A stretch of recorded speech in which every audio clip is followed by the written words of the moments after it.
ದೃಷ್ಟಿಯಲ್ಲಿ ತುಂಬ ಅಮೂಲ್ಯವಾದದ್ದು ಯಾವುದು? ಕುಟುಂಬ. ಕುಟುಂಬ ಅಂತ ಹೇಳಿದ್ರೆ ಕುಟುಂಬದಲ್ಲಿ ಯಾರು?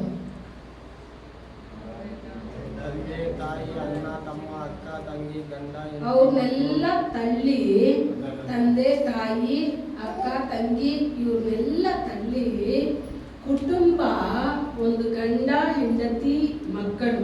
ಪ್ರಾಮುಖ್ಯವಾಗಿ ದೇವರು ಹೇಳಿರೋ ಕಾರ್ಯ, ನಿನ್ನ ಹೆಂಡತಿ ನಿನ್ನ ಮನೆ ಸುತ್ತಲೂ ಏನಿದ್ದಾಳೆ? ದ್ರಾಕ್ಷ ಬಳ್ಳಿಯಂತೆ, ದ್ರಾಕ್ಷ ಲತೆಯಂತೆ. ನಿನ್ನ ಮಕ್ಕಳು ಎಣ್ಣೆ ಮರದ ಸಸಿಗಳಂತೆ. ಮಕ್ಕಳು, ಕುಟುಂಬ, ಇದರಲ್ಲಿ ಪೋಷಕರ ಪಾತ್ರ ತುಂಬ ದೊಡ್ಡದು. ನಮ್ಗೇನು ಗೊತ್ತಾಗ್ತಾ ಇಲ್ಲ, ನಮಗೆ ರಕ್ಷಣೆ ನೀಡಿದ ದೇವರು ಎಷ್ಟು ದೊಡ್ಡವರು ಅನ್ನೋದೇ ನಮ್ಗೆ ಕೆಲವೊಂದ್ಸಲ ಏನಾಗೋದಿಲ್ಲ, ಅದು ನಮ್ಮ ಆಲೋಚನೆಗೆ ಬರೋದಿಲ್ಲ. ನಾವು ಪ್ರತಿ ಸಲ ಹೇಳಿದ್ವಿ, ದೇವರು ಯಾರಿಗೆ ತಲೆ ಲೈನಾಗಿ ನೀವೇ ಹೇಳಿ. ದೇವರು ಕ್ರಿಸ್ತನಿಗೆ ತಲೆ, ಕ್ರಿಸ್ತನು ಪುರುಷರಿಗೆ ತಲೆ, ಪುರುಷನು ಸ್ತ್ರೀಗೆ ತಲೆ.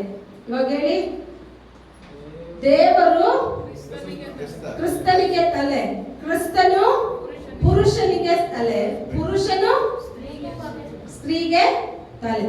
ಈಗ ಸಭೆಗೆ ಯಾರ್ ತಲೆ ಅಂತ ಹೇಳಿದ್ರೆ ಕ್ರಿಸ್ತನೇ ಸಭೆಗೆ ತಲೆ. ಆಗ ದೇವರ ಒಂದು ನೇಮನ ನೋಡಿ, ದೇವರು ಕ್ರಿಸ್ತ, ಪುರುಷ, ಪುರುಷನಲ್ಲಿ ಸ್ತ್ರೀ, ಈ ರೀತಿಯಾದ ಒಂದು ಆರ್ಡರ್ ಇದೆ. ಆಗ ಕುಟುಂಬ ಅನ್ನೋ ಒಂದು ಪದ ಇವತ್ತೆಲ್ಲಾದ್ರೂ ನೀವು ಕೇಳಿ, ಕುಟುಂಬದಲ್ಲಿ ಗಂಡ ಹೆಂಡತಿ ಜಗಳ ಮನೆ ಒಳಗಡೆ ಇಲ್ಲ, ಮನೆ ಆಚೆವರೆಗೂ ಇದೆ. ಇದೆಷ್ಟು ಕುಟುಂಬಗಳನ್ನ ನಾವು ನೋಡ್ತೀವಿ. ಆದ್ರೆ ನೀವು ಒಂದು ತಿಳ್ಕೊಳ್ಳಿ, ನೀವೆಲ್ಲ ಸಾಧಾರಣ ವ್ಯಕ್ತಿಗಳು ಅಲ್ಲ. ದೇವರು ನಿಮ್ಮನ್ನ ತಮ್ಮ ನಾಮನ ಕೊಟ್ಟು ನಿಮ್ಮನ್ನ ಸ್ವಂತ ಮಾಡ್ಕೊಂಡಿದ್ದಾರೆ. ಯಾರ ನಾಮ ನಿಮಗೆ ಧರಿಸಲ್ಪಟ್ಟಿದೆ? ದೇವನುಡಿಯ ಜನಗಳು, ಎನ್ನುಡಿಯ ಜನಗಳು. ದೇವರು ಪ್ರತಿ ಸಾರಿ ಹೇಳ್ತಾರೆ, ಇವ್ರು ನನ್ನ ಜನ, ನನ್ನ ನಾಮ ಕೀರ್ತನೆಗಾಗಿ ನಾನು ಆರಿಸಿಕೊಂಡ ಜನ. ಯಾರಂತ ನೀವೆಲ್ಲ? ದೇವರ ಜನ. ಯಾರ ನಾಮ ಕೀರ್ತನೆಗಾಗಿ? ದೇವರ ನಾಮ ಕೀರ್ತನೆಗಾಗಿ ಆರಿಸಲ್ಕೊಳ್ಳ ಪಾತ್ರಗಳು ಯಾರು ಅಂತ ಹೇಳಿದ್ರೆ ನೀವು ನಾನೇ ದೇವರಿಂದ ಆರಿಸಲ್ಕೊಳ್ಳಲ್ಪಟ್ಟವರು. ಯಾಕಂದ್ರೆ ಧರ್ಮೋಪದೇಶ ಕಾಂಡ 4ನೇ ಅಧಿಕಾರ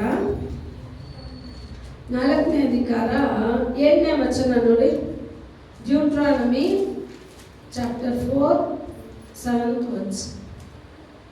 ನಾವು ನಮ್ಮ ದೇವರಾದ ಯೆಹೋವನಿಗೆ ಮೊರೆಯಿಡುವಾಗೆಲ್ಲ ಆತನು ಸಮೀಪವಾಗಿಯೇ ಇದ್ದಾನಲ್ಲ. ಬೇರೆ ಎಷ್ಟು ದೊಡ್ಡ ಜನಾಂಗಕ್ಕಾದರೂ ಯಾವ ದೇವರು ಹೀಗೆ ಸಮೀಪವಾಗಿರುವನು? ನಿಮಗೆ ಇದಾಗ ಕೊಟ್ಬಿಟ್ಟಿದ್ದಾರೆ. ಇಲ್ಲಿ ಹೇಳ್ತಾ ಇದೆ, நம்முடைய தேவனாகிய கர்த்தரை நாம் தொழுது கொள்ளுகிற போதெல்லாம், ಅವರಲ್ಲಿ ಬೇಡಿಕೊಳ್ಳುವಾಗ, ಅವರನ್ನ ಆರಾಧನೆ ಮಾಡುವಾಗ, ಅವ್ರನ್ನ ಸ್ತುತಿಸುವಾಗ, ಅವರಲ್ಲಿ ನಾವು ಮೊರೆ ಇಡುವಾಗ, ಅವರನ್ನ ನಾವು ಕೂಗುವಾಗ ಅವ್ರು ಹೆಂಗಿದಾರಂತೆ? அவர் நமக்கு சமீபமாய் இருக்கிறது போல, அவர் நமக்கு சமீபமாய் இருக்கிறது போல தேவனை இவ்வளவு சமீபமாய் பெற்ற ಬೇರೆ பெரிய ಜಾತಿ ಎದು? ಯೋಚನೆ ಮಾಡಿ, ದೇವರನ್ನ ಇಷ್ಟು ಸಮೀಪದಲ್ಲಿ ಪಡ್ಕೊಂಡ ಬೇರೊಂದು ಜಾತಿ ಇಲ್ವೇ ಇಲ್ಲ, ಬೇರೊಂದು ಜಾತಿ ಇಲ್ವೇ ಇಲ್ಲ.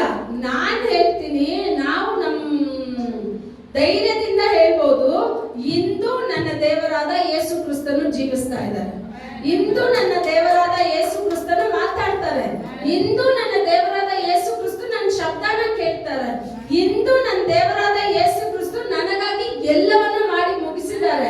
ಇದು ಯಾವ ಜಾತಿ ಜನಾಂಗದಲ್ಲೂ ಹೇಳೋಕ್ಕಾಗೋದಿಲ್ಲ, ಯಾವ ಜಾತಿ ಜನಾಂಗಗಳು ಹೇಳೋಕ್ಕಾಗೋದಿಲ್ಲ ನನ್ನ ದೇವರು ಮಾತಾಡ್ತಾರೆ ಅಂತ ಹೇಳಿ. ಆದ್ರೆ ನಾನು ಹೇಳ್ತೀನಿ, ನಾನು ಆರಾಧನೆ ಮಾಡೋ ದೇವರು, ಅದನ್ನು ಮಾತಾಡೋ ದೇವರು, ಆತನು ನನ್ನನ್ನು ದೃಷ್ಟಿಸಿ ನೋಡೋ ದೇವರು, ದೂರದಿಂದಲೇ ನಮ್ಮ ಆಲೋಚನೆಗಳನ್ನ ಅರಿತಾತವನು. ಆಗ ಇಲ್ಲಿ ಹೇಳ್ತಾ ಇದೆ, ದೇವರನ್ನ ಇಷ್ಟು ಸಮೀಪ, ಈ ತರ ಸಮೀಪ ಬೇರೆ ಯಾವ ಜಾತಿ ಜನಕ್ಕೂ ಇಲ್ಲ.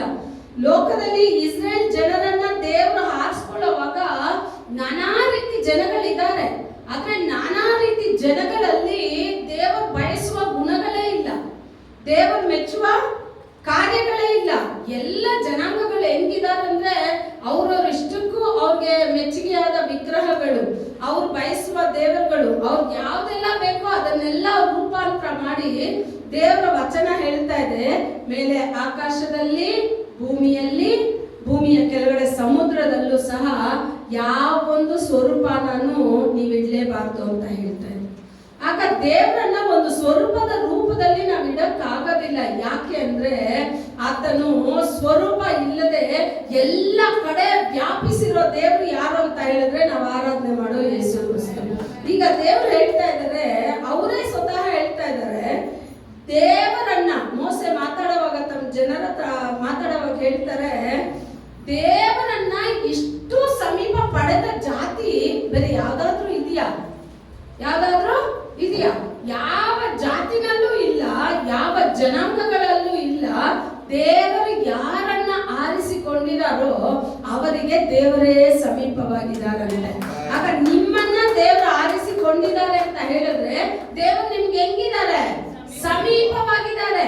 ದೇವರನ್ನು ಸಮೀಪವಾಗಿ ಪಡೆದುಕೊಂಡ ಜಾತಿ ನಾವು ಎಷ್ಟು ಧನ್ಯರು ಅಂತ ಹೇಳಿದ್ರೆ, ನಮ್ ದೇವ್ರು ಏನೇನು ಅಧಿಕಾರ ಕೊಟ್ಟಿದ್ದಾರೆ ಅಂತ ಹೇಳಿದ್ರೆ, ದೇವ್ರ ಶಬ್ದನ ನಾವು ಕೇಳ್ಬೋದು, ದೇವ್ರ ಹತ್ರ ನಾವು ಮಾತಾಡ್ಬೋದು, ದೇವ್ರನ್ನ ನಾನು ಮುಟ್ಟು ನೋಡ್ಬೇಕು ಅಂತ ಆಸೆ ಪಟ್ರೆ ಆತನನ್ನ ಮುಟ್ಟು ನೋಡ್ಬೋದು. ಆತನನ್ನ ನೋಡ್ಬೇಕು ಅನ್ನೋ ಇಷ್ಟಪಡೋ ಸಮಯದಲ್ಲೆಲ್ಲ ಆತನ ವಚನ ಹೇಳ್ತಾ ಇದೆ, ನನ್ನ ನಾಮನ ಪ್ರಸ್ತಾಪ ಪಡಿಸೋ ಅಷ್ಟು ಸ್ಥಳಗಳಲ್ಲೂ ಬರೀ ಒಂದು ದಿವಸ ಎರಡು ದಿವಸ ಮಾತ್ರ ಅಲ್ಲ, ನೀನು ಎಷ್ಟು ಸಲ ನನ್ನ ನಾಮನ ಮಹಿಮೆ ಪಡಿಸ್ತೀಯೋ ಅಷ್ಟು ಸಲಾನು ನಾನು ಇಳಿದು ಬಂದು ನಿನ್ನನ್ನು ಆಶೀರ್ವದಿಸ್ತೀನಿ ಅಂತ ಹೇಳಿ. ಅವಾಗ ಅಷ್ಟು ಉನ್ನತ ದೇವರನ್ನ ಆರಾಧನೆ ಮಾಡೋ ನಾವು ಏನ್ ತಿಳ್ಕೊಂತ ಇಲ್ಲ, ಈ ನನ್ನ ಜೀವನ ಈ ಭೂಮಿನಲ್ಲಿ ದೇವರು ನನಗೆ ಕೊಟ್ಟಿರೋ ಬದುಕು, ದೇವರನ್ನ ನನ್ನ ಜೀವಿತದ ಮುಖಾಂತರ ನಾನು ತೋರಿಸ್ಬೇಕು. ನಾ ಹೇಳಿದ್ವಲ್ಲ ಮೊದಲೇ, ನೀವು ಹೋಗಿ ಮೊದಲು ಆಚೆ ಸುವಾರ್ತೆ ಸಾರೋಕ್ ಮುಂಚೆ, ಸುವಾರ್ತೆ ನಿಮ್ ಬಾಯಿಂದ ಆಚೆ ಬರೋಕ್ ಮುಂಚೆ ಸುವಾರ್ತೆ ಪುಸ್ತಕನೇ ನೀವೇ ನಿಮ್ಮ ಜೀವಿತದಲ್ಲೇ ನೀವು ಏನ ತೋರ್ಪಡಿಸ್ಬೇಕು? ಸುವಾರ್ತೆನ ತೋರ್ಪಡಿಸ್ಬೇಕು. ಯಾಕಂದ್ರೆ ಪೇತ್ರನ ಪುಸ್ತಕದಲ್ಲಿ ಹೇಳ್ತಾ ಇದೆ, ಒಂದು ಗಂಡ ರಕ್ಷಣೆನಲ್ಲಿ ಇಲ್ಲ. ಯಾರಿಲ್ಲ ರಕ್ಷಣೆನಲ್ಲಿ? புருஷன் கர்த்தருக்குள்ள இல்லை. ஆனா வசனம் சொல்லுது, தன்னுடைய மனைவியின் நல்ல நடக்கையினால அந்த புருஷனை ಆದಾಯಪಡಿಸಿಕೊಳ್ಳ கொள்ளலாம். ಎಷ್ಟು ಉನ್ನತ ದೇವರು! ದೇವರ ವಚನ ಹೇಳ್ತಾ ಇದೆ, ನಿನ್ ಗಂಡ ದೇವರನ್ನ ಅರ್ಥಕೊಳ್ಳಿಲ್ವಾ? ಬಿಟ್ಬಿಡು. ನಿನ್ ಗಂಡನಿಗೆ ದೇವರ ಬಗ್ಗೆ ಪ್ರೀತಿ ಗೊತ್ತಿಲ್ವಾ? ಅವ್ರು ಗೊತ್ತಿಲ್ಲದೆ ಇರ್ಬೋದು, ನಿಮಗ್ ಗೊತ್ತು ದೇವರ ಪ್ರೀತಿ ಎಂತಾದು ಅಂತ, ದೇವರ ಆ ಗುಣ ಎಂತಾದು ಅಂತ ನಿಮಗ್ ಗೊತ್ತಿದೆ. ಆಗ ನೀವು ದೇವರಲ್ಲಿ ಕೇಳ್ಬೇಕು, ಅಪ್ಪ ಇದು ನಾನು ಆರಿಸ್ಕೊಂಡೆ, ಆದ್ರೆ ಇದು ಸರಿ ಇಲ್ಲ, ಆದ್ರೆ ನನ್ಗೊಂದು ಗೊತ್ತು, ನಿನ್ನ ಕರ್ತಲ್ಲಿ ನಾನು ಇಡೋವಾಗ ಇದನ್ನ ನೀನ್ ಸರಿಪಡಿಸ್ತೀಯ ಅಂತ ಹೇಳಿ.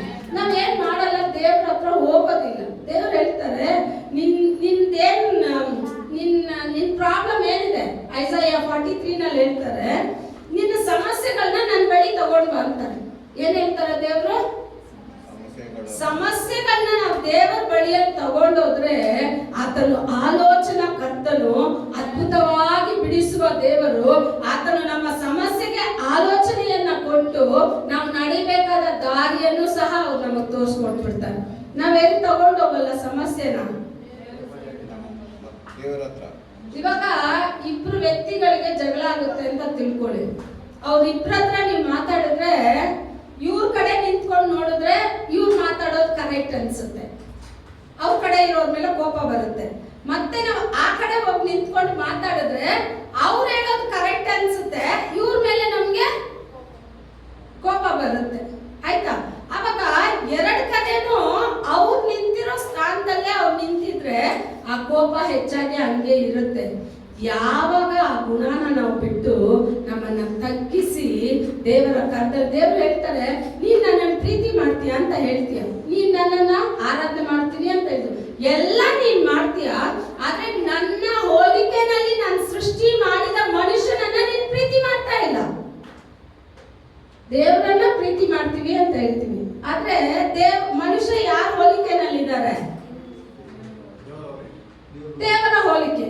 ಆಗ ದೇವರ ಹೋಲಿಕೆನಲ್ಲಿ ಪ್ರತಿದಿನ ನಾವು ದೇವ್ರನ್ನ ನೋಡ್ತೀವ, ಮನುಷ್ಯರನ್ನ ನೋಡ್ತೀವ? ಅದಕ್ಕೆ ಯಾಕೋಬ ಪುಸ್ತಕದಲ್ಲಿ ದೇವರು ಹೇಳ್ತಾರೆ, ಕಣ್ಣಿಗೆ ಕಾಣೋ ಮನುಷ್ಯರಲ್ಲಿ ಪ್ರೀತಿ ಮಾಡದೆ ಕಣ್ಣಿಗೆ ನಾನು ಕಾಣೋದೇ ಇಲ್ಲ ನಿನ್ಗೀಗ. ಕಾಣದೇ ಇರೋ ದೇವರಿಗೆ ಅಪ್ಪ ನೀನೇ ನನ್ನ ದೇವರು ಅಂದ್ರೆ ದೇವ್ರು ಫಸ್ಟ್ ಹೇಳ್ತಾರೆ, ನಿನ್ ಮುಂದೆ ನಾನು ಇಟ್ಟಿರೋ ವ್ಯಕ್ತಿಗೆ ನೀನ್ ಫಸ್ಟ್ ಏನ್ ಮಾಡು, ಪ್ರೀತಿ ತೋರು. ನಿನ್ ಹೆಂಡತಿಗೆ ಪ್ರೀತಿ ತೋರು, ನಿನ್ ಗಂಡನಿಗೆ ಪ್ರೀತಿ ತೋರು, ನಿನ್ ಮಕ್ಕಳಿಗೆ ಪ್ರೀತಿ ತೋರು, ನಿನ್ ನೆರೆಯವ್ರಿಗೆ ಪ್ರೀತಿ ತೋರು, ನಿಮ್ಮ ಅಪ್ಪ ಅಮ್ಮನಿಗೆ ಪ್ರೀತಿ ತೋರು, ನಿನ್ನ ಸಾಕೋವ್ರಿಗೆ ಪ್ರೀತಿ ತೋರು, ನಿನ್ ಮಕ್ಕಳಲ್ಲಿ ನೀನು ಪ್ರೀತಿ ತೋರು. ಎಲ್ಲ ನಿನ್ ಪ್ರೀತಿ ತೋರು ಅಂದ್ರೆ ಆಚೆ ಇರೋರ್ಗೆಲ್ಲ ಪ್ರೀತಿ ತೋರ್ತೀವಿ, ಮನೇಲಿರೋರ್ಗೆ ಏನ್ ಮಾಡೋದಿಲ್ಲ ನಾವು. ಕೊಡ್ತೀರಾ? ಆ ಪ್ರೀತಿ ಒಂದು ಅನ್ನೋದು ಬಂದ್ಬಿಟ್ರೆ ಕೋಪ ಅನ್ನೋದು ಹಂಗೆ ಏನ್ ಮಂಜು ತರ ಕರ್ಗೋಗುತ್ತೆ. ನಾವು ಕರ್ಗೋಕೆ ಬಿಡೋದಿಲ್ಲ, ಮಂಜನ್ನ ಏನ್ ಮಾಡೋದಿಲ್ಲ ನಾವು. ಕರ್ಗೋದ್ರೂ ಮತ್ತೆ ಫ್ರೀಸರ್ ಅಲ್ಲಿ ಇಟ್ಟು ಟೈಟ್ ಮಾಡ್ದಂಗೆ ನಿಮ್ ಹೃದಯ ತಗೊಂಡೋಗಿ ಅದೇ ಕೋಪದಲ್ಲಿ ಇಟ್ಟು ನೀವೇ ಫ್ರೀಸ್ ಮಾಡ್ಕೊಳ್ಳೋದು. ಅದು ಕರ್ಗೋಕೆ ಬಿಡೋದಿಲ್ಲ. ದೇವ್ರ ಮುಂದೆ ನಾವು ಹೋಗೋವಾಗ ದೇವ್ರು ಹೇಳ್ತಾರೆ, ನೀವೇ ಯೋಚನೆ ಮಾಡಿ, ನಮ್ಮ ಕಾರ್ಯಗಳನ್ನೆಲ್ಲ ದೇವ್ರ ನೆನಪು ಮಾಡಿ ನಮ್ಮ ಕಡೆ ದೇವ್ರ ತಿರುಗ್ಬಿಟ್ರೆ ನಾವು ಒಬ್ಬರಾದ್ರೂ ಉಳಿಯಕ್ಕಾಗತ್ತಾ? ನಮ್ಮ ಹೊರತಾಚು ಉಯಿರೋಡ ಇರ್ಕೊ ಮುಡಿಮ. ದೇವ್ರ ನಮ್ದೆ ವಡಿಗಳ ಪಾತ. ನಮ್ಮ ದಾರಿನಲ್ಲೆಲ್ಲ ನೋಡಿದ್ರೆ ಯಾವತ್ತೋ ನಾವು ಸತ್ತು ಮಣ್ಣಿಗೆ ಮಣ್ಣಾಗಿರ್ಬೇಕು. ಆದ್ರೆ ದೇವರು ಮನುಷ್ಯನ ರೂಪದಲ್ಲಿ ನೋಡೋದಿಲ್ಲ, ಆತನು ಕರುಣೆಯುಳ್ಳ ದೇವರಾಗಿ ಪ್ರತಿದಿನ ನಮ್ಮನ್ನು ನೋಡ್ತಾ ಇದ್ದಾರೆ. ಆತನ ಪ್ರೀತಿ ಅಪಾರ. ಆತನ ಪ್ರೀತಿಗೆ ಎಲ್ಲೇನೇ ಇಲ್ಲ. ಆತನ ಪ್ರೀತಿಗೆ ಯಾವತ್ತಾದ್ರೂ ಇಷ್ಟೇ ಲಿಮಿಟ್, ಇಷ್ಟೇ ನಾನು ಪ್ರೀತಿ ಮಾಡ್ತೀನಿ ಅಂತ ಹೇಳ್ತಾರ? ಆದ್ರೆ ನೀವೊಂದು ಚೆನ್ನಾಗಿ ತಿಳ್ಕೋಬೇಕು, ದೇವರು ಪ್ರೀತಿ ಮಾಡೋ ದೇವರು, ಅದು ನಿಜ, ಅದ್ರಲ್ಲಿ ಯಾವುದು ಬದಲಾವಣೆ ಇಲ್ಲ. ಆದ್ರೆ ಆ ದೇವರಿಗೆ ಕೊಡುವ ಘನತೆ, ಆ ದೇವರಿಗೆ ಕೊಡುವ ಮಹಿಮೆ, ಆ ದೇವರಿಗೆ ಕೊಡುವ ಯಾವುದೇ ಒಂದು ಕಾರ್ಯನ ಆ ಪ್ಲೇಸ್ ಅಲ್ಲಿ ಯಾವುದೇ ಒಂದು ಮನುಷ್ಯರನ್ನ ನಾವು ಇಡಬಾರ್ದು. ನಮ್ಮ ಮಕ್ಕಳನ್ನ ಇಡಬಾರ್ದು, ನಮ್ಮ ಗಂಡನ್ನ ಇಡಬಾರ್ದು, ನನ್ನ ಹೆಂಡತಿನ ಇಡಬಾರ್ದು, ನನ್ನ ಆಸ್ತಿನ ಇಡಬಾರ್ದು, ನನ್ನ ಓದನ್ನ ಇಡಬಾರ್ದು, ನನ್ಗಿರೋ ಟ್ಯಾಲೆಂಟ್ನ ಇಡಬಾರ್ದು, ನನ್ನ ಸೌಂದರ್ಯನ ಇಡಬಾರ್ದು, ಯಾವುದನ್ನು ಇಡಬಾರ್ದು. ಎಲ್ಲದಕ್ಕಿಂತ ಮೊದಲಾಗಿ ನೀನೇ ದೇವ್ರೆ, ನಿನಗ್ ನಂತರನೇ ನನಗೆ ಕೊಟ್ಟಿರೋ ಅಷ್ಟೂನು ಅಂತ ನಾವು ಹೋಗ್ತಾನೆ ಇರ್ಬೇಕು. ಅದನ್ನೇ ದೇವರು ಬಯಸೋದು. ಇಲ್ಲೊಂದು ಕಾರ್ಯ ಇದೆ, ನಾನು ಬೆಳಗ್ಗೆ ಮಾತಾಡಿದ್ದನ್ನೇ ಮಾತಾಡ್ಬೇಕು ಅಂತ ಇದೆ. ದೇವರು ಒಂದು ಕಾರ್ಯ ತೋರಿಸೋ. 1 ಸಾಮುವೇಲ 2ನೇ ಅಧಿಕಾರ 27ನೇ ವಚನ. ಮೈಕ್ ತಗೊಂಡು ಓದಿ ಸ್ವಲ್ಪ. 1 ಸಾಮುವೇಲ 2ನೇ ಅಧಿಕಾರ 27ನೇ ವಚನ.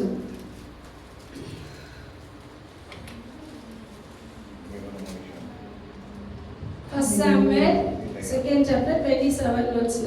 ದೇವರು ಮನುಷ್ಯನೊಬ್ಬನು ಏಲಿಯ ಬಳಿಗೆ ಬಂದು ಅವನಿಗೆ, ಯೆಹೋವನು ನಿನಗೆ ಹೇಳುವುದೇನೆಂದರೆ, ಇಸ್ರಾಯೇಲ್ಯರು ಐಗುಪ್ತದಲ್ಲಿ ಫರೋಹನ ದಾಸತ್ವದಲ್ಲಿದ್ದಾಗ ನಾನು ನಿನ್ನ ಗೋತ್ರದವರಾಗಿ ಪ್ರತ್ಯಕ್ಷನಾಗಿ ಇಸ್ರಾಯೇಲ್ಯರ ಎಲ್ಲಾ ಕುಟುಂಬಗಳಿಂದ ಅವರನ್ನೇ ಯಾಜಕೋದ್ಯೋಗಕ್ಕೆ, ಅಂದರೆ ಯಜ್ಞವನ್ನರ್ಪಿಸುವುದಕ್ಕೂ ಧೂಪ ಹಾಕುವುದಕ್ಕೂ ನನ್ನ ಸನ್ನಿಧಿಯಲ್ಲಿ ಏಫೋದನ್ನು ಧರಿಸಿಕೊಳ್ಳುವುದಕ್ಕೂ ಆರಿಸಿಕೊಂಡು ಅವರಿಗೆ ಇಸ್ರಾಯೇಲ್ಯರ ಯಜ್ಞಶೇಷದ ಹಕ್ಕನ್ನು ಅನುಗ್ರಹಿಸಿದೆನು.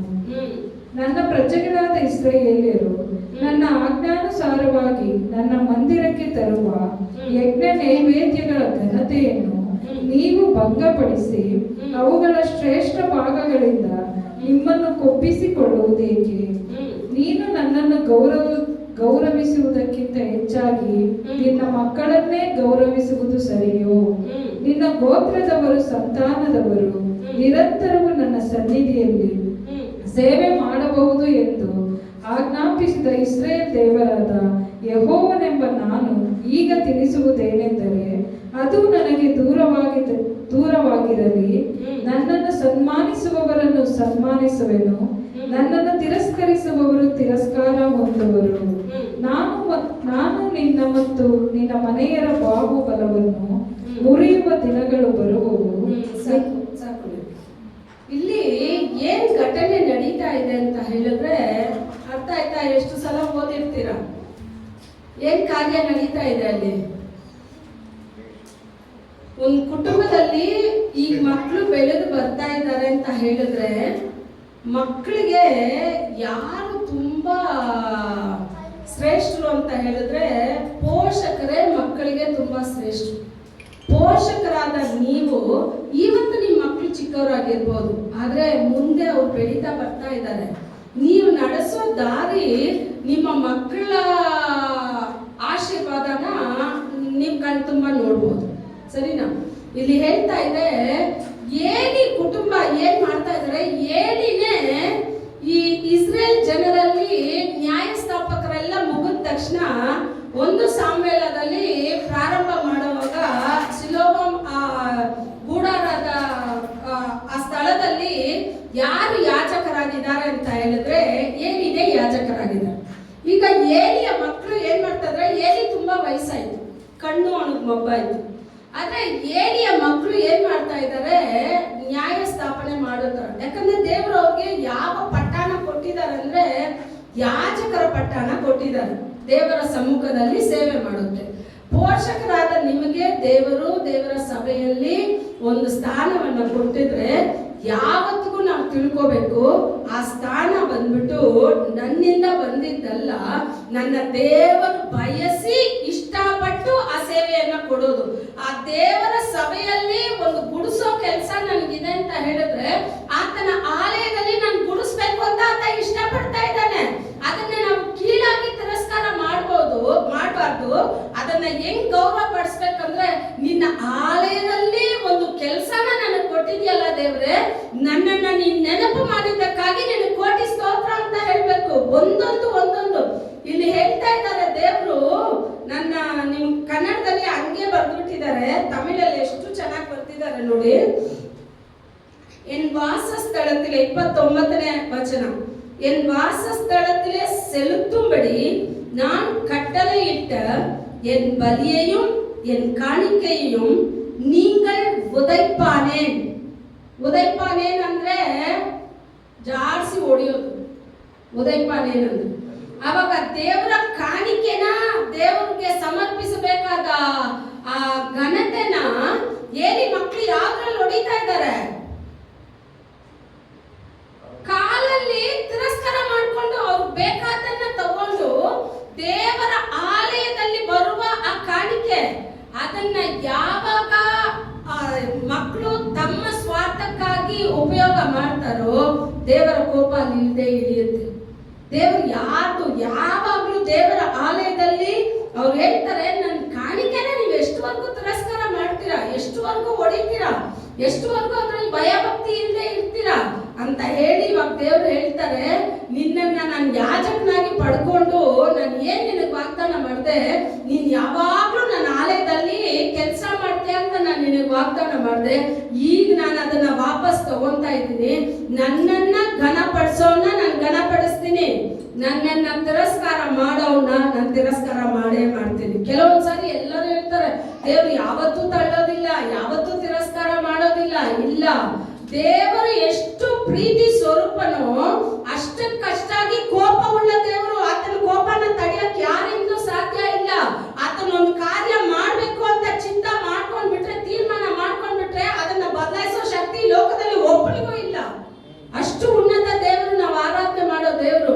ಇಲ್ಲಿ ಹೇಳ್ತಾ ಇದ್ದಾರೆ, ನೀನು ಎಷ್ಟರವರೆಗೂ, ಅದು ಕೆಳಗಡೆ ವಚನ 3ನೇ ಅಧಿಕಾರದಲ್ಲೆಲ್ಲ ಓದ್ ನೋಡಿ, ದೇವರ ವಾಕ್ಯ ಹೇಳ್ತಾ ಇದೆ, ಅವನು ನನಗಿಂತ ಅವ್ರ ಮಕ್ಕಳನ್ನೇ ಅವನು ಹೆಚ್ಚಾಗಿ ಪ್ರೀತಿ ಮಾಡ್ದ.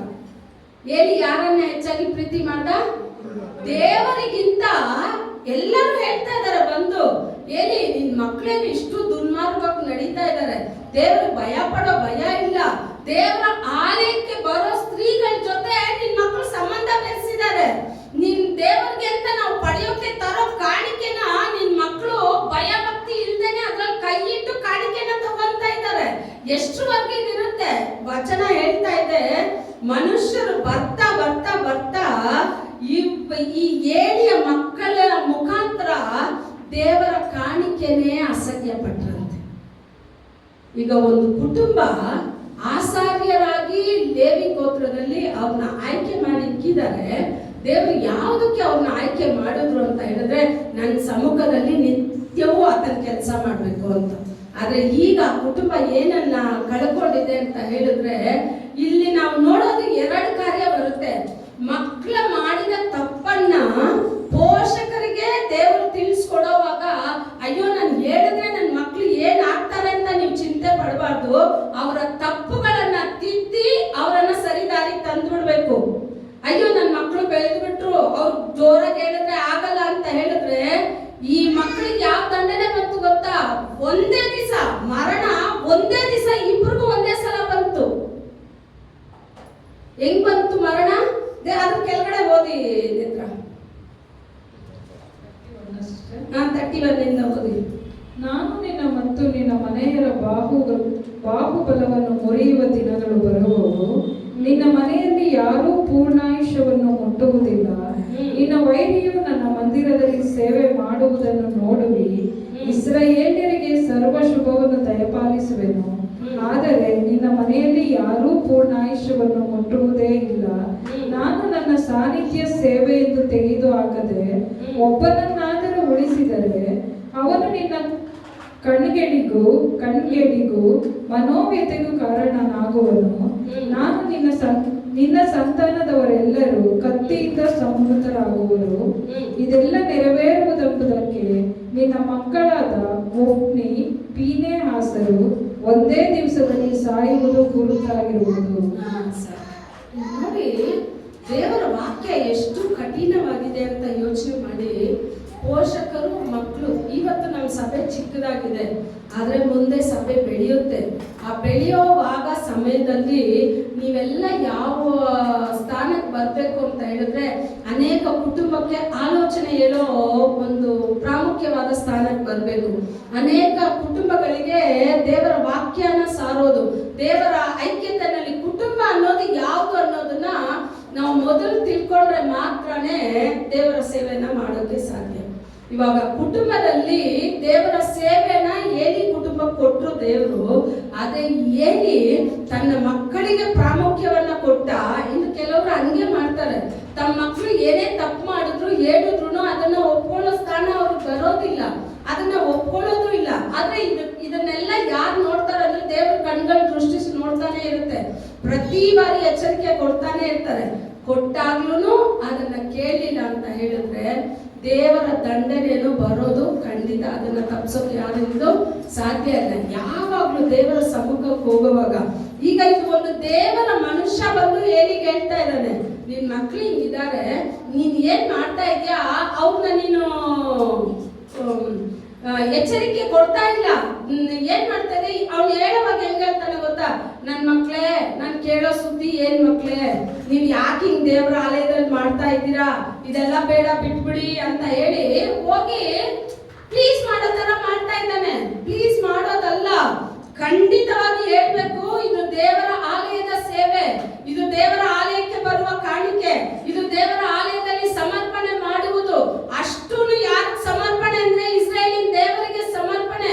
ಅದರಲ್ಲಿ ನಾವು ಕೈ ಇಡೋವಾಗ, ಅದನ್ನ ನಾವು ದುರುಪಯೋಗ ಮಾಡೋವಾಗ ಖಂಡಿತ ದಂಡನೆ ಬಂದೇ ಬರುತ್ತೆ.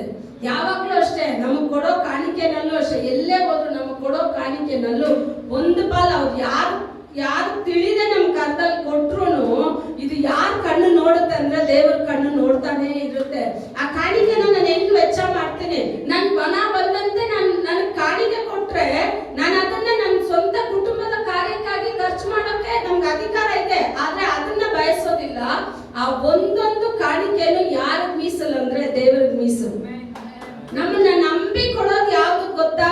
ನಿನ್ ಸೇವೆನ ಮುಂದುವರ್ಸೋಕೆ, ನಿನ್ ದೇವರ ಸೇವೆಯಲ್ಲಿ, ದೇವರ ಆಲಯದಲ್ಲಿ ಏನಿಲ್ಲ. ನಿಮ್ ನೆಹೆಮ್ಯ ಪುಸ್ತಕವನ್ನ ತೆಗೆದು ಓದಿ, ಒಬ್ರೊಬ್ರು ದೇವರ ಆ ಮಂದಿರದ ಆಲಯದ ಸುತ್ತಲೂ ಇರೋ ಗೋಡೆಗಳೆಲ್ಲ ಒಡೆದೋಗಿರುತ್ತೆ. ಅದನ್ನೆಲ್ಲ ನೋಡಿ ನೋಡಿ ನೋಡಿ ಒಬ್ರೊಬ್ರು ಕಾಸು ವೆಚ್ಚ ಮಾಡಿ ಮಾಡಿ ಕಟ್ಕೊಂಡು ಹೋಗ್ತಾರೆ. ದೇವರ ಆಲಯದಲ್ಲಿ ಒಂದು ಕೊರತೆ ಇರಬಾರ್ದು. ದೇವರ ಆಲಯ ಅಂತ ಹೇಳಿದ್ರೆ ಆಲಯದ ಕಟ್ಟಡಕ್ಕೆ ಪ್ರಾಮುಖ್ಯವಲ್ಲ, ಆ ಆಲಯದಲ್ಲಿ ಚಲಿಸುವ ದೇವರು ಯಾರು ಅನ್ನೋದನ್ನೇ ಪ್ರಾಮುಖ್ಯ.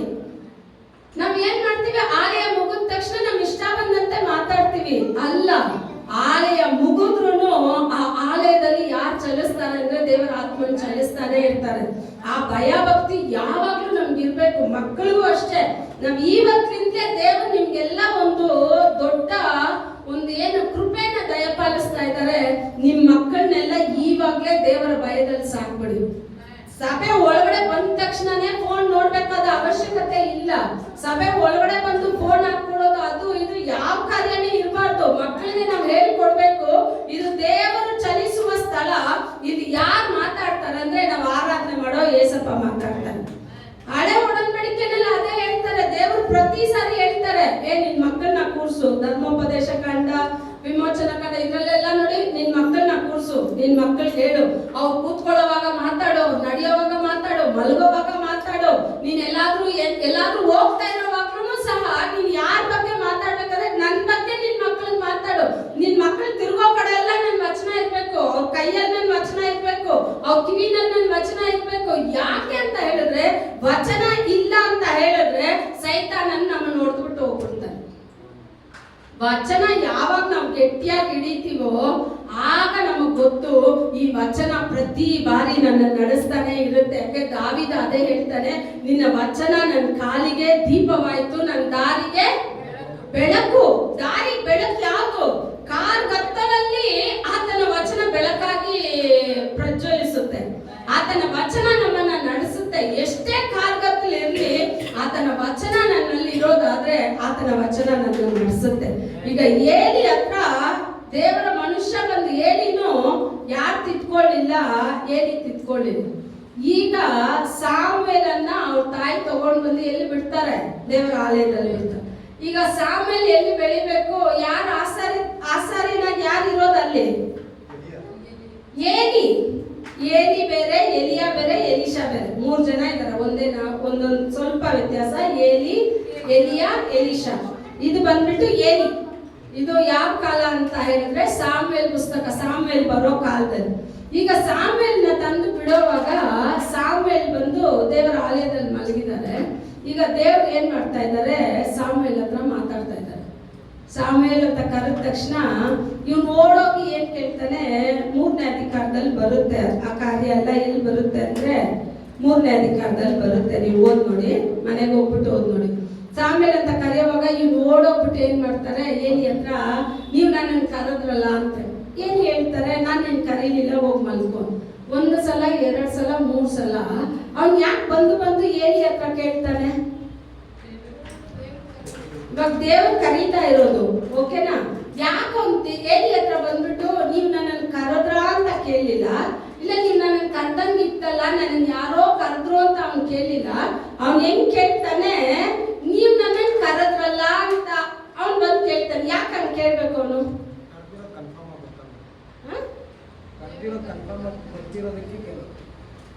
ನೀವು ಕೆಲವೊಂದ್ಸಲ ಸತ್ಯವೇದ ಓದುವಾಗ ದೇವ್ರ ಹತ್ರ ಆ ಪ್ರಕಟಣೆಯನ್ನ ಕೇಳಿ, ಆ ವಿಷನ್ನ ಕೇಳಿ, ನಿನ್ ವಾಕ್ಯ ಓದೋಕೆ ನನ್ನ ಕಣ್ಗಳನ್ನ ತೆರೆಯಪ್ಪ ಅಂತ ಹೇಳಿ. ಕಣ್ಗಳು ತೆರೀದೇ ಇರೋವರೆಗೂ ದೇವರ ವಾಕ್ಯನ ನಾವು ಓದೋಕ್ಕಾಗೋದಿಲ್ಲ.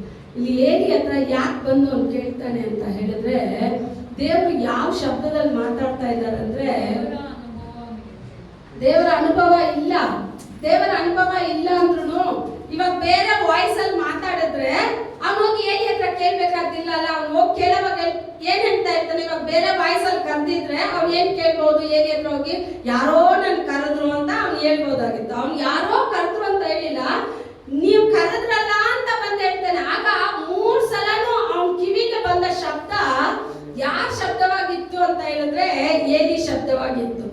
ಈಗ ಏಲಿಗೆ ಗೊತ್ತಾಯ್ತು ಮಗುವನ್ನ ಯಾರು ಕರೀತಾ ಇದ್ದಾರೆ? ದೇವ್ರು ಕರೀತಾ ಇದ್ದಾರೆ. ಈಗ ಏಲಿ ಹೇಳ್ತಾನೆ, ಈಗ ಹೋಗಿ ಮಲ್ಕೋ, ಈಗ ನಿನಗೆ ಶಬ್ದ ಬಂತು ಅಂತ ಹೇಳಿದ್ರೆ. ಯಾಕೆ ಅಂದ್ರೆ ದೇವ್ರು ಏನ್ ಮಾತಾಡ್ತಾರೆ ಅಂತ ಹೇಳಿ ಏಲಿಗೂ ಗೊತ್ತಾಗ್ಬೇಕು.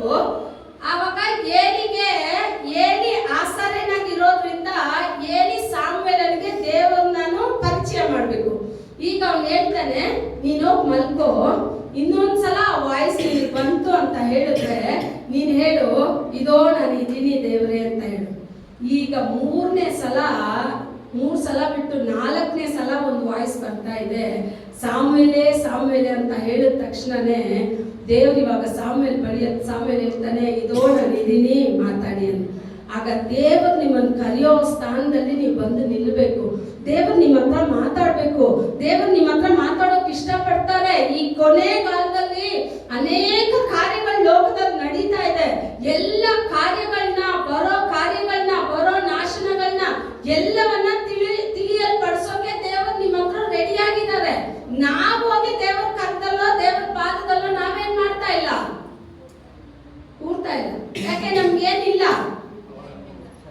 ಏನಿಲ್ಲ. ದೇವರು ಒಂದ್ಸಲ ನಮ್ಗೆ ಟೈಮ್ ಇಲ್ಲ ಅಂತ ಹೇಳಿದ್ರೆ ನಮ್ಮ ಟೈಮ್ ಏನಾಗುತ್ತೆ ಆವತ್ತಿಗೆ? ಸೆಲ್ ಟೈಮ್ ವಾಲ್ ಕ್ಲಾಕ್ ಅಲ್ಲಿ ಸೆಲ್ ಖಾಲಿ ಆಯ್ತು ಅಂದ್ರೆ ಸ್ಟಾಪ್ ಆಗುತ್ತೆ. ನಮ್ಮನ್ನು ಸ್ಟಾಪ್ ಆಗದೆ ಓಡ್ಬೇಕು ಅಂತ ಹೇಳಿದ್ರೆ ಸಮಯ ಕೊಟ್ಟ ದೇವರಿಗೆ ನಾನು ಸಮಯನ ಕೊಡ್ಬೇಕು. ಜೀವ ಕೊಟ್ಟ ದೇವರಿಗೆ ನನ್ನ ಜೀವದಿಂದ ಆತನನ್ನ ಆರಾಧನೆ ಮಾಡಬೇಕು. ಧ್ವನಿ ಕೊಟ್ಟ ದೇವರಿಗೆ ನನ್ನ ಧ್ವನಿಯಿಂದ ಕೀರ್ತನೆ ಮಾಡಬೇಕು. ಕರಗಳನ್ನ ಕೊಟ್ಟ ದೇವರಿಗೆ ನನ್ನ ಕರದಿಂದ ಹತ್ತು ತಂತಿ ವಾದ್ಯದಿಂದ ಆತನ್ನ ಘನಪಡಿಸಿ ನಾನು ಹಾಡಬೇಕು, ಆತನ ಮಹಿಮೆ ಪಡಿಸ್ಬೇಕು. ಕರ ತಟ್ಟಕ್ಕೂ ನಾಚಿಕೆ, ಜೋರಾಗಿ ಹಾಡಕ್ಕೂ ನಾಚಿಕೆ, ಎದ್ದು ನಿಂತ್ಕೊಂಡು ಆಡಕ್ಕೂ ನಾಚಿಕೆ ಅಂದ್ರೆ ದೇವ್ರು ಹೇಳ್ತಾರೆ ಇವ್ರನ್ನ ನನ್ಗೂ ನೋಡಕ್ಕೂ ನಾಚಿಕೆ ಅಂತ ಹೇಳ್ಬಿಟ್ರೆ ಮುಗೀತು ನಮ್ ಕತೆ. ಇಲ್ಲಿ ಹೇಳಿದ್ರಲ್ಲ ದೇವ್ರು ಏನ್ ಹೇಳಿದ್ರು? ನನ್ನನ್ನ ಘನ ಪಡಿಸೋನ್ನ ನಾನು ಘನ ಪಡಿಸ್ತೀನಿ, ನನ್ನನ್ನ ತಿರಸ್ಕಾರ ಮಾಡೋನ್ನ ನಾನು ಏನ್ ಮಾಡ್ತೀನಿ? ತಿರಸ್ಕಾರ ಮಾಡ್ಬಿಡ್ತೀನಿ. ದೇವರು ತಿರಸ್ಕಾರ ಒಂದು ಮನುಷ್ಯನನ್ನ ಮಾಡ್ಬಿಟ್ರೆ ಈ ಘಟನೆನೆಲ್ಲ ಓದ್ ನೋಡಿ ದೇವ್ರು ಹೇಳ್ತಾರೆ ನನ್ನ ಮಹಿಮೆನ ನಾನು ತಗೊಂಡೋಗಿ ಅನ್ಯ ಜನಗಳಿಗೆ ಕೊಡ್ತೀನಿ. ಇನ್ನು ಸ್ವಲ್ಪ ದಿನ, ಇನ್ನು ಸ್ವಲ್ಪ ಕಾಲದಲ್ಲೇ ದೇವರ ಮಹಿಮೆಯ ಆ ಪೆಟ್ಟಿ ಎಲ್ಲಿ ಹೋಗುತ್ತಂದ್ರೆ ಬೆಳೆಸ್ತಾರಲ್ಲಿ ಹೋಗುತ್ತೆ. ದೇವ್ರು ಹೇಳ್ತಾರೆ ನನ್ನ ಮಹಿಮೆನ ನಾನು ಅನ್ಯ ಜನಗಳ ಮಧ್ಯದಲ್ಲಿ ಕೊಡ್ತೀನಿ. ನಿನ್ನ ಮಕ್ಕಳು, ನಿನ್ನ ಸಂತತಿಯಲ್ಲಿ ಯಾರಾದ್ರೂ ಉಳ್ಕೊಂಡಿದ್ರೆ, ಇದೇ ಅಧಿಕಾರದಲ್ಲಿ ಕೊನೆ ವಚನ ಹೇಳುತ್ತೆ, ಯಾರಾದ್ರೂ ಉಳ್ಕೊಂಡಿದ್ರೆ ಒಂದೊತ್ತು ಊಟಕ್ಕಾಗಿ ಆದ್ರೂ ನನ್ಗೆ ಯಾಜಕನ ಕೆಲಸ ಕೊಡು ಅಂತ ಹೇಳಿ ಆ ಕೆಲ್ಸಕ್ಕಾಗಿ ಪರದಾಡೋ ಸಮಯ ಬರುತ್ತೆ ಅಂತ ದೇವರು ಹೇಳ್ತಾರೆ. ಆಗ ದೇವರ ಆಲಯದಲ್ಲಿ ನಮ್ಗೆ ಏನೋ ಒಂದು ಕೆಲಸ ಕೊಟ್ಟಿದ್ರೆ ನಮ್ಮ ಕೋಪದಿಂದಲೋ ನಮ್ಮ ಕಾರ್ಯದಿಂದಲೋ ಯಾವತ್ತೂ ಅದನ್ನ ತಿರಸ್ಕಾರ ಮಾಡಲೇಬೇಡಿ. ದೇವ್ರಿಗೆ ಗೊತ್ತು ಅಲ್ವಾ? ದೇವ್ರಿಗೆ ಚೆನ್ನಾಗಿ ಗೊತ್ತು. ಪೇತ್ರ ಏನ್ ಮಾಡಿಲ್ಲ? ಓದಿಲ್ಲ. ಪೌಲ್ ಏನ್ ಮಾಡಿದ್ದಾನೆ? ಓದಿದ್ದಾನೆ. ಪೇತ್ರ ಓದಿಲ್ಲ, ಪೌಲ್ ಓದಿದ್ದಾನೆ ಅಂತ ದೇವ್ರಿಗೆ ಗೊತ್ತಿಲ್ಲ? ಗೊತ್ತು. ಇವಾಗ ಪೌಲ್ನ ಎಲ್ಲಿ ಕಳಿಸ್ಬೇಕು ದೇವ್ರು? MA PhD ಅದು ಇದು ಎಲ್ಲ ಹೊಂದಿರೋ ಜನಗಳ ಹತ್ರ ಕಳಿಸ್ಬೇಕು. ಪೇತ್ರನ ಎಲ್ಲಿ ಕಳಿಸ್ಬೇಕು? ಓದ್ದೇ ಇರೋರ ಹತ್ರ ಕಳಿಸಿದ್ರೆ ಅವನ್ ಬುದ್ಧಿ. ದೇವ್ರು ಎಂತ ದೇವ್ರು ಗೊತ್ತಾ? ಎಲ್ಲ ಈ ಸತ್ಯವೇದದಲ್ಲಿ ಅಷ್ಟು ಜ್ಞಾನ ತುಂಬಿರೋ ಸದಸ್ಯರು ಎಲ್ಲ ಇರೋ ಜಾಗದಲ್ಲಿ ಯಾರನ್ನ ಕರ್ಕೊಂಡು ಹೋಗ್ಬಿಟ್ರು ಅಂದ್ರೆ ಪೇತ್ರನ್ನ ಕರ್ಕೊಂಡು ಹೋಗ್ಬಿಟ್ರು.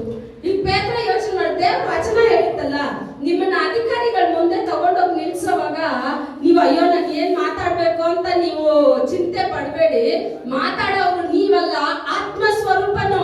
ಆಗ ಆತ್ಮ ಸ್ವರೂಪನಿಗೆ ನನ್ನ ಶರೀರ ಬೇಕು, ನನ್ನ ಆತ್ಮ ಬೇಕು. ಯೇಸು ಸ್ವಾಮಿ ಭೂಮಿಗೆ ಬರೋಕೆ ಶರೀರ ಬೇಕು. ಆತ್ಮ ಸ್ವರೂಪನು ಈ ಭೂಮಿಯಲ್ಲಿ ಆಳ್ವಿಕೆ ಮಾಡ್ಬೇಕು ಅಂದ್ರೆ ನನ್ನ ಆತ್ಮ ಆತನಿಗೆ ಬೇಕು. ನನ್ನ ಕಣ್ಣಿಂದ ಆತ್ಮ ಸ್ವರೂಪ ನೋಡ್ಬೇಕು, ನನ್ನ ಕೈಯಿಂದ ಆತ್ಮ ಸ್ವರೂಪ ಕೆಲಸ ಮಾಡ್ಬೇಕು, ನನ್ನ ಕಾಲಿಂದ ಆತ್ಮ ಸ್ವರೂಪ ನಡಿಬೇಕು. ಆತ್ಮ ಸ್ವರೂಪನಿಗೆ ನನ್ನ ಆತ್ಮ ಬೇಕು. ಆ ಆತ್ಮದಿಂದ ನನ್ನ ಕರ ಅಲ್ಲ, ನಾನು ಒಬ್ಬರಿಗೆ ಕರ ಚಾಚ್ತೀನಿ ಅಂತ ಹೇಳಿದ್ರೆ ಚಾಚೋದು ನನ್ನ ಕರ ಅಲ್ಲ, ನನ್ನೊಳಗೆ ಇರುವ ಪರಿಶುದ್ಧ ಆತ್ಮನು ಆತನ ಕರವನ್ನ ಚಾಚುವಾಗ ಅಲ್ಲಿ ಬಿಡುಗಡೆ ಉಂಟಾಗುತ್ತೆ. ನಾವು ತಿಳ್ಕೊಬಾರ್ದು ನಾನ್ ಚಾಚಿದ್ರೆ ಇದು ಬಿಟ್ಟರೆ ನಾನ್ ಚಾಚಿದ್ರೆ ಅದು ಏನು ಬಿಡೋದಿಲ್ಲ, ಇದೆತ್ತಿ ಇಲ್ಲಿಂದ ಇಲ್ಲಿ ಇಡೋಕ್ಕೂ ಆಗೋದಿಲ್ಲ. ಎಲ್ಲ ಯಾವ್ದ್ರಿಂದ ಓಡುತ್ತೆ ಅಂದ್ರೆ ಆ ಪರಿಶುದ್ಧ ದೇವರ ಆತ್ಮದಿಂದ, ಬಲವುಳ್ಳ ಪರಿಶುದ್ಧ ಆತ್ಮ. ಇಲ್ಲಿ ವಚನದಲ್ಲಿ ನೋಡುವಾಗ ಸಾಮ್ವೇಲನಿಗೆ ಎಲ್ಲ ಪ್ರಕಟಣೆ ಮಾಡ್ಬಿಡ್ತಾರೆ. ಸಾಮ್ವೇಲ ಬೆಳಗ್ಗೆ ಎದ್ದ ತಕ್ಷಣ ಹೆಂಗ್ ಹೇಳೋದು ಅಂತ ತತ್ತರಿಸ್ಕೊಂಡು ನಿಂತಿದ್ದಾರೆ. ಏನ್ ಹೇಳ್ತಾರೆ? ನನ್ನ ಮಗನೇ, ಒಂದು ಮಾತನ್ನು ಬಿಡದೆ ದೇವ್ರು ಏನೇನೆಲ್ಲ ಹೇಳಿದ್ರು ಅದನ್ನೆಲ್ಲ ಹೇಳು ಅಂತ. ಮತ್ತೆ ಎಲ್ಲ ರಿಪೀಟ್ ಆಗುತ್ತೆ. ಅವನು ಹೇಳ್ತಾನೆ ದೇವರು ಆತನ ಚಿತ್ತಂತೆ ಮಾಡಲಿ ಅಂತ ಹೇಳ್ತಾನೆ. ಈಗ ನೋಡಿ, ಒಂದು ತಂದೆಯಿಂದ ಮಕ್ಕಳ ಶಾಪ, ಮಕ್ಕಳ ಶಾಪದಿಂದ ಇಡೀ ರಾಜ್ಯಕ್ಕೆ ಶಾಪ, ಇಡೀ ಇಸ್ರೇಲ್ ಕುಟುಂಬಕ್ಕೆ ಶಾಪ. ಇವ್ರು ಇಬ್ಬರ ಒಂದು ತಪ್ಪಾದ ದಾರಿ ಇಡೀ ಇಸ್ರೇಲ್ ಕುಟುಂಬನೇ ಅದು ಕೆಡಿಸಿ ದೇವರ ಮಹಿಮೆಯುಳ್ಳ ಪೆಟ್ಟಿ ಎಲ್ಲೋಯ್ತು ಅಂದ್ರೆ ಫಿಲಿಷ್ಟಿಯರ ಪಾಳ್ಯಕ್ಕೆ ಹೊರಟೋಯ್ತು. ಆಗ ದೇವರ ಆಶೀರ್ವಾದ ನಮ್ಮ ಕುಟುಂಬದ ಮುಖಾಂತರ. ನೀವು ಆತ್ಮ ಸ್ವರೂಪನಿಗೆ ಜಾಗ ಕೊಡಿ. ಆತ್ಮ ಸ್ವರೂಪನಿಗೆ ಹೇಳಿ, ಅಪ್ಪ ನಾನೊಂದು ಪಾತ್ರೆ, ನಾನು ನಿನ್ನ ಆಲಯ. ದೇವರು ನಮ್ಮನ್ನ ಆಲಯವಾಗ ಆರಿಸ್ಕೊಂಡಿದ್ದಾರೆ, ನಾನೇ ದೇವರ ಆಲಯ, ನೀನು ನನ್ನಲ್ಲಿ ಇರ್ಬೇಕು. ಯಾಕಂದ್ರೆ ದೇವರ ವಚನ ಹೇಳ್ತಾ ಇದೆ, ಯಾವನ ಹೃದಯದಲ್ಲಿ ಆ ಜೀವ ನದಿ ಇರುತ್ತೋ ಆ ಜೀವ ನದಿ ಉಕ್ಕಿ ಹರಿಯುತ್ತೆ. ಮೊದಲ ಹಳೆ ಒಡಂಬಡಿಕೆನಲ್ಲಿ ಜೀವ ನದಿ ಒಳಗಡೆ ಹೋಯ್ತು. ಹೊಸ ಒಡಂಬಡಿಕೆನಲ್ಲಿ ಜೀವ ನದಿ ಒಳಗಡೆ ಅಲ್ಲ, ಒಳಗಡೆ ಆಚೆಯಿಂದ ಒಳಗಡೆ ಹೋಗೋದಿಲ್ಲ, ಒಳಗಿಂದ ಆಚೆ ಕೃಪನು, ಆ ನದಿ ಹರಡುವ ಸ್ಥಳ ಎಲ್ಲ ಸಮೃದ್ಧಿ, ಆ ನದಿ ಹರಡುವ ಸ್ಥಳ ಎಲ್ಲ ಬಿಡುಗಡೆ, ಆ ನದಿ ಬಾಳುವ ಅಷ್ಟು ಅಷ್ಟು ಸ್ಥಳಗಳನ್ನು ಸಮೃದ್ಧಿ ಆಶೀರ್ವಾದ ಎಲ್ಲ ತುಂಬಿರುತ್ತೆ. ಕುಟುಂಬದಲ್ಲಿ ನೀವು ತುಂಬಾ ಪ್ರಾಮುಖ್ಯರು. ನನಗೆ ಬಂದ